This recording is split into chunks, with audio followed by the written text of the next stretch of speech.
Hello viewers, இன்றைக்கி ஒரு one pot recipe பார்க்கலாம். சப்பாத்திக்கும் நல்லாயிருக்கும், ரைஸ்க்கும் நல்லாயிருக்கும், சூப்பராக இருக்கும். எப்படி பண்ணுறதுன்னு பார்க்கலாமா?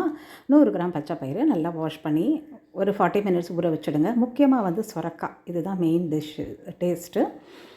வெங்காயம், தக்காளி, இஞ்சி, பச்சை மிளகா, கொத்தமல்லி எல்லாத்தையும் குட்டி குட்டியாக கட் பண்ணிக்கோங்க. ஒரு சின்ன குக்கர் எடுத்து இந்த ஊற வச்ச பச்சை பயிறு எல்லாம் நறுக்கின காயெல்லாம், இஞ்சி, பச்சை மிளகாய், பூண்டு எல்லாம் சேர்த்துருங்க.